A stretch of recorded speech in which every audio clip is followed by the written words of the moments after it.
So welcome everyone. It's so great to have you here with us. This is the People Restored. We're a private membership community. We're excited to share with you who we are and what we're about. There are three co-founders launched this whole thing. Bobby Clayson, he is an amazing entrepreneur and software engineer.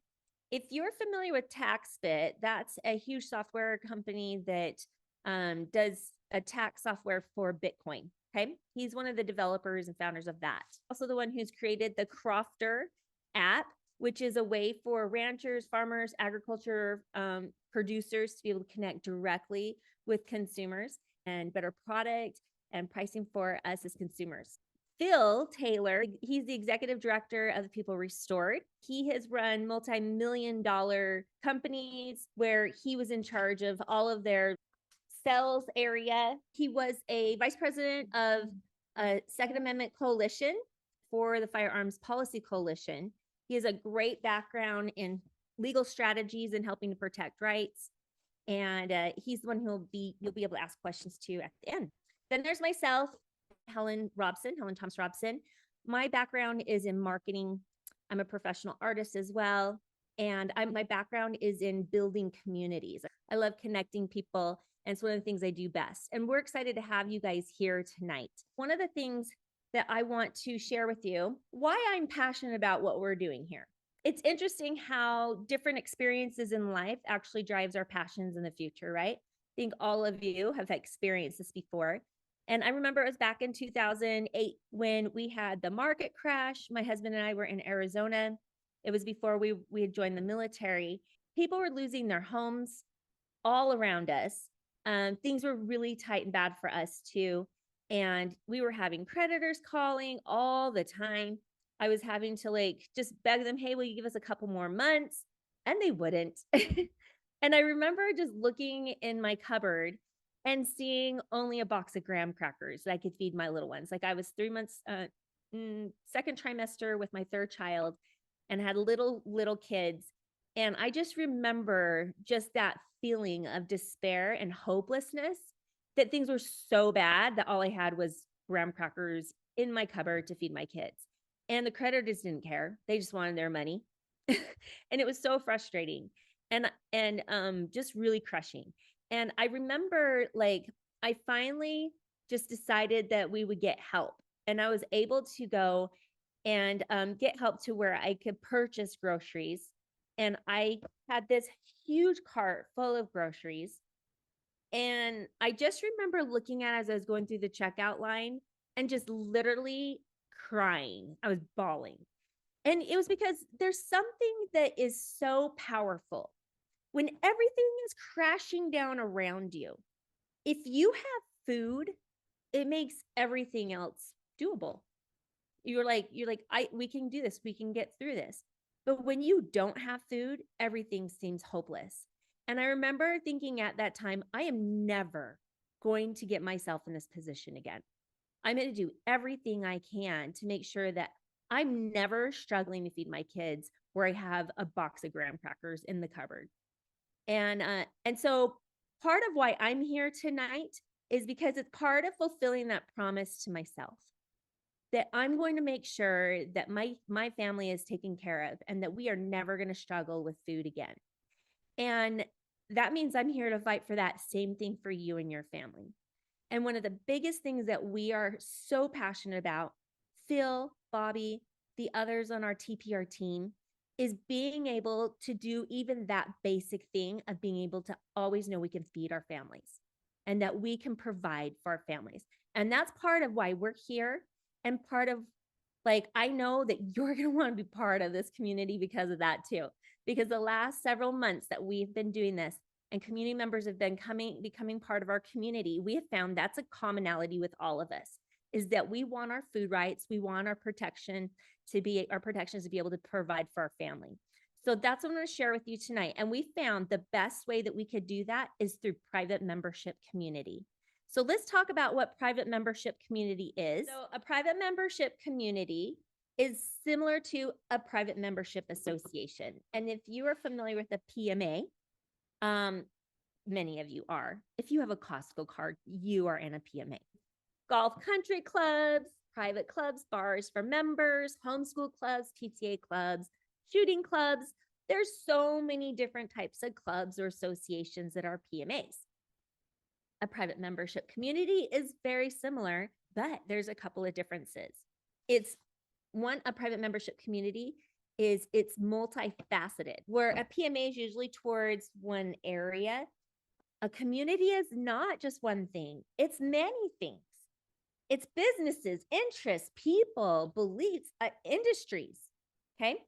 And something else that PMAs and PMCs have in common is that they have values and requirements for memberships. PMAs are usually centralized. They have a governing board, like they have a chapter, they have a chair, a co-chair, that sort of thing. We are decentralized. There's no governing board like that. In PMAs, the FDA has set some precedents where PMCs, it's so new that there's no precedents that's set for it yet. And we want to protect food. That's one of our major things, right? Okay, so there are three parts to private membership community.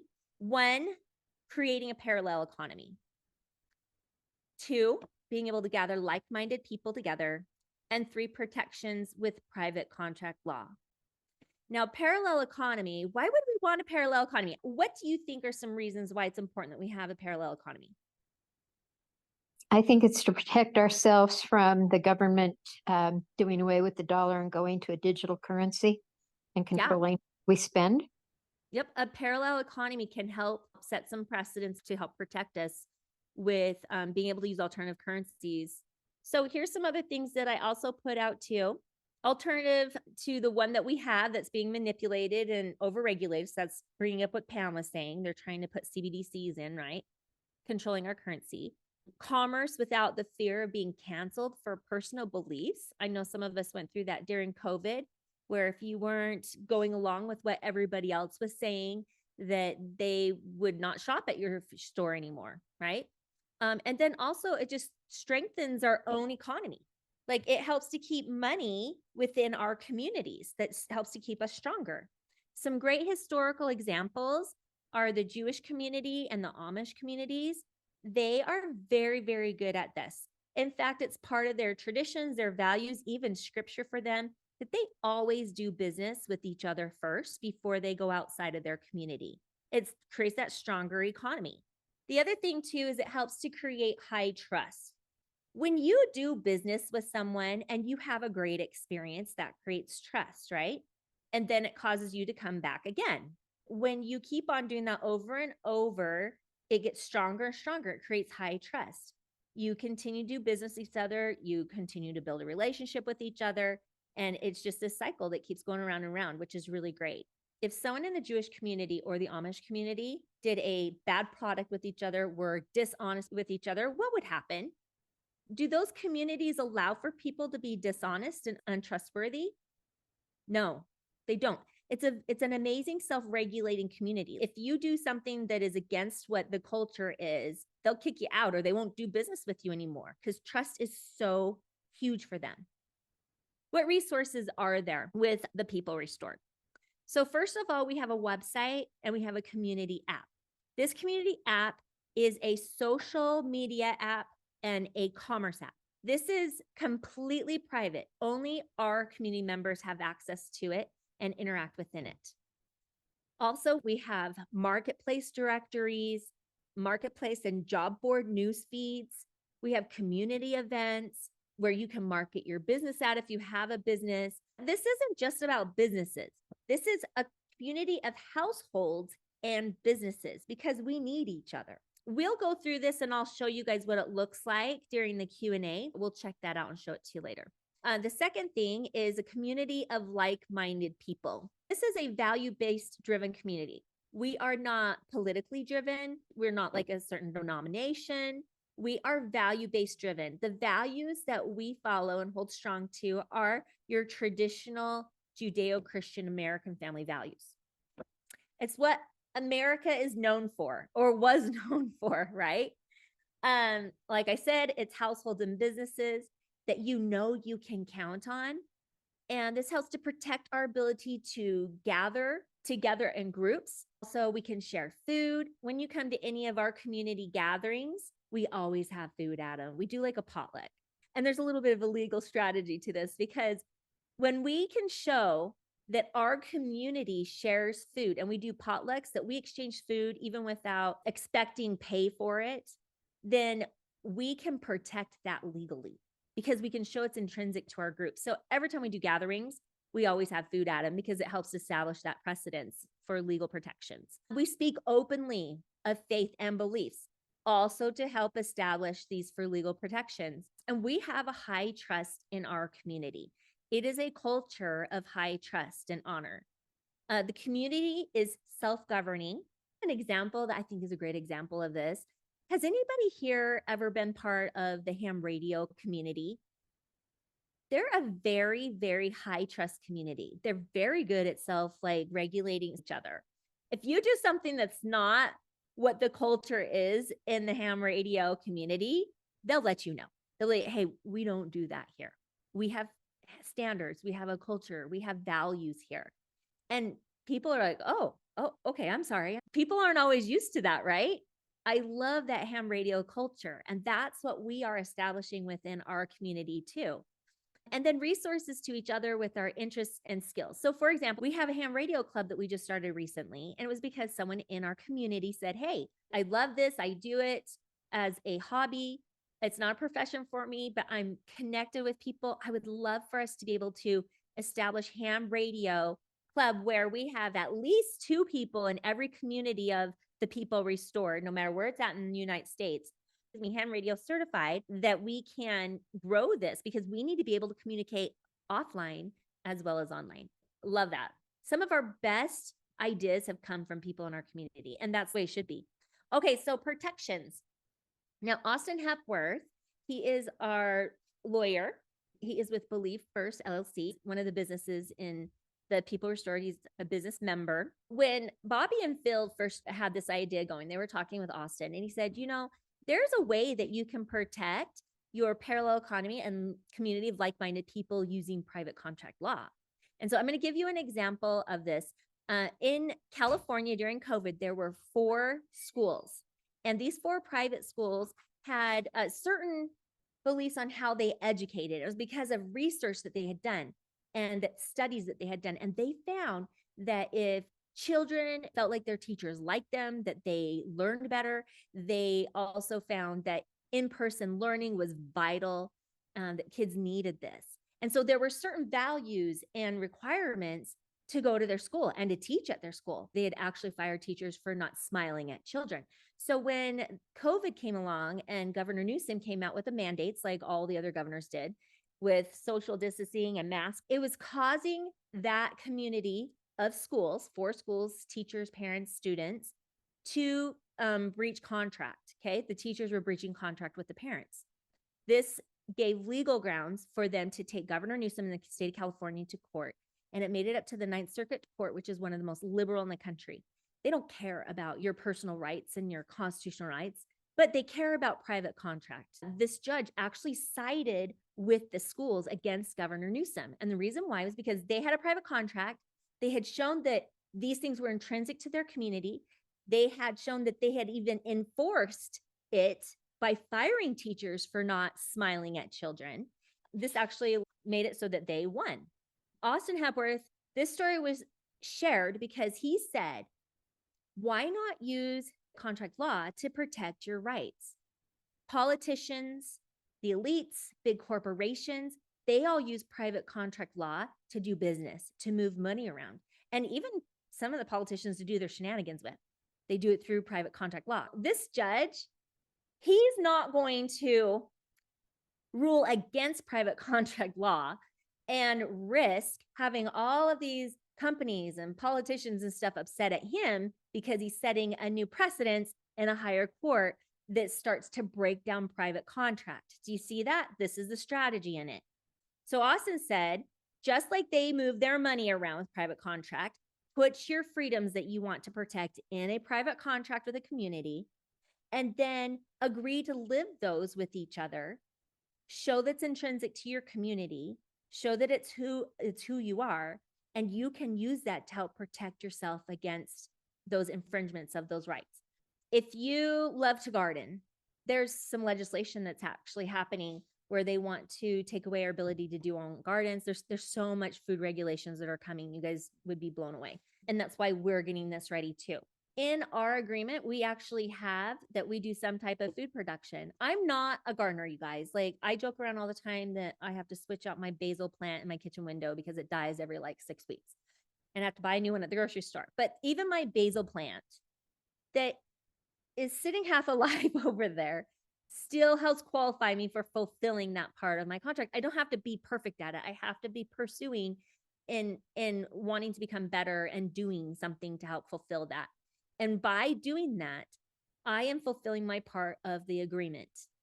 Now, if they make a law that says I can no longer garden, that gives us the opportunity to take the government to court, go to them and say, if you pass this bill into law, it will cause our community breach contract with each other. And if so, then that's grounds for us to take you to court. And then we can fight that battle in court and either create those protections for our community. Maybe we might luck out and they'll change the bill completely into a law that is good for everyone. But at least it gives us some ground to stand on and to have a legal strategy to fight for our rights. So this is our community agreement. You can take a picture of this screen of the QR code so that you can go and look at this. I'm going to just show some parts here. This goes through some of our values. So American exceptionalism, divine law, free markets. Now, if you're someone who is Judeo-Christian, traditional family values, if you love the founding fathers, the Constitution, all of that, if that's who you are, you're going to love this. So we believe in these things. We believe the United States of America, through its pioneer spirit and reliance upon natural rights enshrined in its Constitution, is the most successful experiment in creating opportunity and happiness for the people in human history. I'm not going to read through all of these because we don't have time, but you can go through these and you can see what it is that we believe in a benevolent creator, that we believe in voluntary exchange of resources and services, that we believe that the family, the traditional family, father, mother, son, daughter, is the fountainhead from which communities, commerce, and civilizations spring. This is how you build strong families. Self-reliance, that we believe that dependence on centralized systems are fragile. Security, peaceful, that we're peacemakers, that we're good Samaritans. Even if an individual is not part of our community, we are still a good Samaritan to them. We still serve and help others. And then this is our vision and our pledge. And here's the bottom half of it. But just right here, I'm going to give you a couple of examples of principles and requirements of the community. Everything that we want to protect, we put in here. There's 12 points. One being honest, accepting at least partial approved local currency as payment. That we all, whether we're a business or a household, that we do something other than regular cash or debit cards, because we need to show, even if we end up in court, look, it's intrinsic to our community. We do other alternative currency. And we don't have to do gold backs only. We use gold backs here as an example because we just love how they're easy to use. They're small increments, like one gold back is equal to $4. And you can ask more questions about this in the Q&A if you like, but use whatever you want. Use Bitcoin. If you have gold coins, we don't care what it is, but use something other than what we're using right now in the United States, okay? Work to become more self-reliant, like how I'm growing plants in my kitchen window, right? Maintain high standard of quality of transparency of goods and services. Be honest in your dealings with health practitioners. Like, they have amazing healing gifts. They may not always go coincide with pharmaceutical companies and what they want. I mean, there are some amazing ways that people can heal, and this helps to protect the ability to practice those. And then also, parents have full authority and right and expertise to make decisions for their kids, whether it's education, what medicines or immunizations they put in their child's body, what they do. That's up to the parent, right? So let's talk about membership. Membership includes all dependents that are on the property are included. If you have a friend that's going through a divorce and is living with you because they can't afford to pay rent, and they literally, like, you are paying for them to be with you, they can count as part of your household, or a mother that you're taking care of, or children, or adult children, or grandchildren. Also, you're going to get access to resources, systems, community groups, like our social media app, our ham radio group, events that we have going on in different areas of the country, legal protections, someone causes you to breach contract with your community, that gives us a foundation where we can pursue legal things. Communication systems on and offline, like the ham radio and the social media app that we have. Household profile. Everyone in your household can have a profile on those. Business memberships. Just know with business memberships, they get storefront listing. They can post events.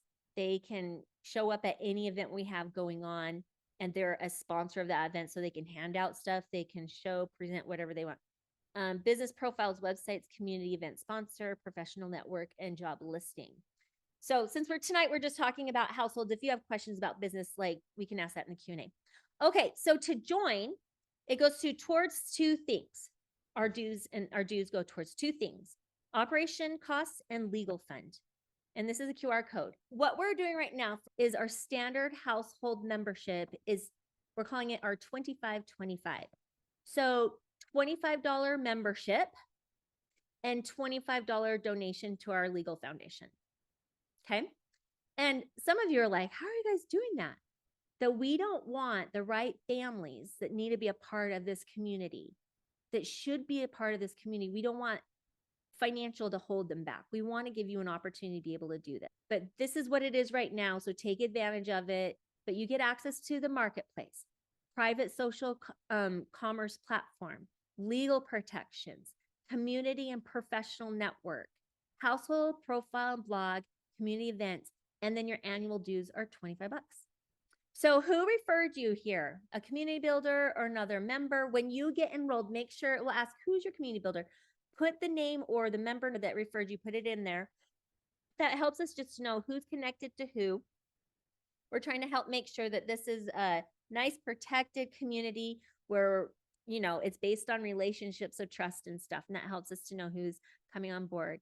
And why is it important to get started now versus later? I'll have Phil go over that. We have an example of a raw milk case that we were working on recently. I know we have a couple members on here. I'd love if any of you would be willing to share just in 60 seconds what you love about this. We'll have Phil go into Q&A for those who would like to stick around. Because if you're like, this is great, go get enrolled. If you don't need to be on any longer, don't complicate it. Just go get enrolled. Let's get you started. We have an orientation I'll tell you about later where we can help show you how to use all of our great services. And go get started. $50. There you go. But let's have a couple of testimonials. Is there anybody who is a member right now that would like to share in 60 seconds what they like best about the community? I will. Okay, thanks, Cece. I am Cece Thomas, and what I like the most about it is I was an educator, and in my last years of teaching, I saw so many things that they were wanting me to do that it wasn't ethical, and it was not helping the kids become smart children and have wisdom. And so I could see that this was going to continue. So I love the part that they put the families in charge of the children, and that they will protect that right for us, and that we can have we do have an education person that has a group going, that we can contribute to that. That is a great example. I love that too. Anybody else want to share before we go into our Q&A? So with that, if you're ready to get started, and actually, if you want to stay in the Q&A, and if you want to go on and get registered and stuff, go ahead and do it. You go to thepeoplerestored.com/join, or you could just go to thepeoplerestored.com and then it says join now and click that. It takes you like 10 minutes to go through it. It's super fast. And even reading through our agreement, you'll find that the first 5 pages are like just layman's terms, very easy to understand and read through. And it's not complicated at all.